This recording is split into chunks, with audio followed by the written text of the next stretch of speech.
but it soon come out that he was a CIA informant. He was a CIA informant. He wasn't a CIA. I think he's protecting a lot of other people. He's not protecting himself because there's nothing there, but he's protecting a lot of people.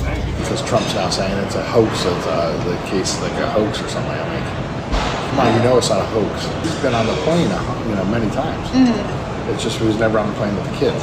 I've seen the itineraries and I've interviewed all the victims. There's never been an instance where Trump was on a plane with these kids and a rape occurred. But that can't be said for Clinton, and it can't be said for others.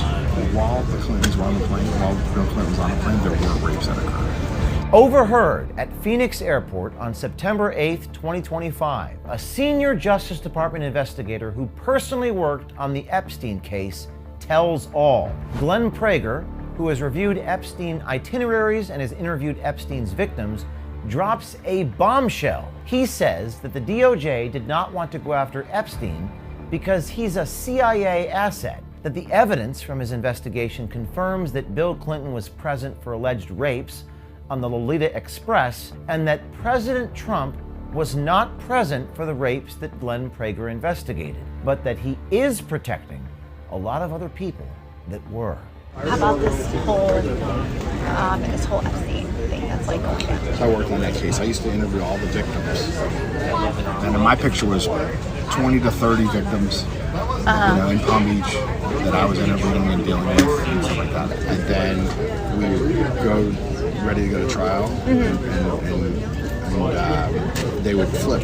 Epstein would just pay them off, and they were just like these little kids. They pay off their family. They're all broke kids and poor families, and all. So you pay them off like anywhere from $150,000 to $500,000. Nothing in that guy's world. Prager there describes how the victims that he interviewed were paid off by Epstein right before going to trial. Prager has worked as an investigator inside the Department of Justice for over 20 years. According to Prager's LinkedIn About page, it says that during the tenure at DOJ, Prager served as an inspector overseeing sensitive investigations involving major DOJ components, including the FBI, DEA, Bureau of Prisons, U.S. Marshal Service, ATF, and the U.S. Attorney's offices. This seems to corroborate what Prager told us. He was tasked with interviewing Epstein's rape victims and investigating flight logs.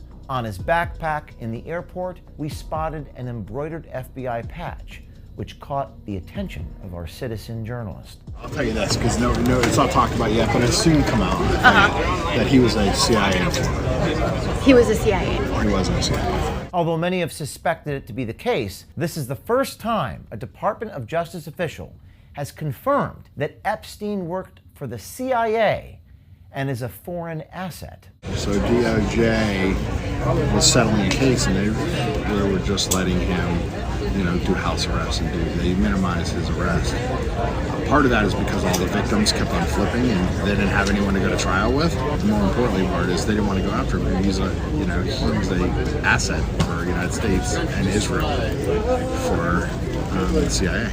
I just know that's what he was, and that's why he was protected so long for this. And people turned a blind eye about all this garbage that he was doing in the United States. He had a lot of secrets. More about Israeli stuff than anything else. I mean, he was doing stuff for Israel and the United States. He was, he's working for both. Glenn Prager, the Department of Justice investigator on the Epstein case, then talks about whether President Trump was involved. Many are trying to tie Trump to Epstein, but what Glenn Prager says is that Trump wasn't present during the inappropriate sexual behavior that he was investigating. But Prager does say that Bill Clinton was, backed up by his experience interviewing the victims and reviewing the Epstein Lolita Express itineraries. Quote, "They killed the Epstein list to protect the Clintons." They claim that Trump's involved in the rapes and all that stuff, and he wasn't. I mean, I've seen the agendas, I've seen the itineraries, and I've interviewed all the victims. There's never been an instance where Trump was on a plane with these kids and a rape occurred. But that can't be said for Clinton, and it can't be said for others. I remember that it was being killed because I know Clintons were on there. And The Clintons were on there? 100%. And while the Clintons were on the plane, while Bill Clinton was on the plane, there were rapes that occurred. And that's what I'm saying. Trump, although as many flights as there were and all that kind of stuff, and on the island and all that stuff, he was never there during a single alleged rape. But that Clinton for sure, and that's where the big cover-up was. The Department of Justice investigator inside the Trump Justice Department says that while Trump may not have been present during the crimes that Prager investigated, it is clear that Trump is, quote, protecting a lot of people. I don't know what's new that I have never seen that he's so hesitant to now show what's going on, and releasing all those files. I think he's protecting a lot of other people. He's not protecting himself because there's nothing there, but he's protecting a lot of people. The citizen journalist boarded American Airlines Flight 1634 and landed in D.C. Monday at 8 o'clock at night and proceeded to go to dinner with this man, this DOJ investigator, at a restaurant called Blue Duck Tavern.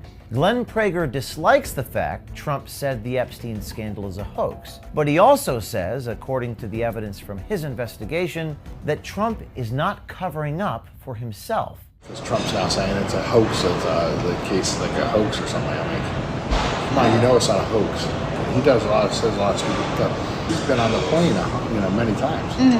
It's just he was never on the plane with the kids. People want to tie it to him and say he's covering up for himself, but he's not. Now, this is a very good thing for President Trump and seemingly exonerates him from many people who claim that he was doing something inappropriate himself. This dinner went on for an hour and 45 minutes as this Department of Justice investigator revealed things to a stranger that the leadership of the FBI and the Department of Justice has not. Prager revealed more information about Trump's hesitation to be fully transparent with the Epstein case, gave us some details about internal gripes against FBI Director Kash Patel from within the FBI, and he detailed a developing feud between Kash Patel and Attorney General Pam Bondi. If you'd like to see more of that conversation in the restaurant, you may subscribe to OMG and find it on our website. Who was like the one name where you're like, oh my God? Here he is. Hey there, is this Glenn? Yes. You work for the Department of Justice, correct? No. You don't work for the Department of Justice. You had a patch on your backpack that said FBI, Federal Bureau of Investigation, in the airport. Yeah. And you talked about how you interviewed the Epstein people, all the Epstein victims. Do you recall that conversation? I didn't. No. No. How can I help you? I wanted to confirm that you, in fact, did work for the department. Hang on up the phone. Let's try calling him again. Glenn? I'm not talking to you. Well, I don't know who you are. I'm not talking to you. You already did speak to my friend. Hey, now stop talking. I don't know who you are. I'm a journalist. I need your help, sir. I'm not talking to you or any journalist about anything. Did you interview the Epstein victims? I can't talk to you. Sir. On the heels of releasing this story, I wanted to emphasize just how touching it was for me to see Erica Kirk stand on stage in front of those 74,000 people in a stadium and say that she forgives the assassin who killed her husband, Charlie Kirk. I actually took this photo standing right in front of her when she did that, and I wept. The people standing next to me also wept. In the couple days that followed since that Sunday, it dawned upon me that equally as important as forgiving those who trespass against us is for those of us, the living, to achieve justice and accountability for the bad actors behind the scenes corrupting this country. We must have a Department of Justice that is actually about justice. If we do not have any accountability for bad actors, good people, even God-fearing people, are going to resort not to forgiveness, but vengeance. We cannot allow that to happen. And the only solution is exposure, journalism, sunlight, as the best disinfectant. When the leadership in our government is not forthcoming and transparent about matters they should be, you will see men on the front lines, men on the inside, like this Glenn Prager guy, who are familiar with the files, familiar with Epstein, familiar with who's on the airplanes. Indeed, he's the guy who actually interviewed all the victims in Palm Beach. Well, you'll see people like this be forthcoming and honest when their leadership isn't. I recognize Prager's life is now changed forever. You might be tempted to focus on that and focus on him personally. We have no doubt that no matter how much proof is provided by me, the powers that be will deny, deflect, personalize, and cover all of this up. You may wonder how it is these guys in our government so brazenly open up to total strangers in airports about national security secrets. Please note, this isn't about him or Glenn Prager. It's about opening the floodgates of honesty from other men who are just like Glenn Prager, but who never wanted to be involved, were just following orders. Prager lived with these secrets, and the horror of what he knows lives on his conscience, the weight on his shoulders. He lives with the guilt for knowing the truth. That is why he was so forthcoming in public in the airport. That is why others with national security secrets will continue to be so forthcoming.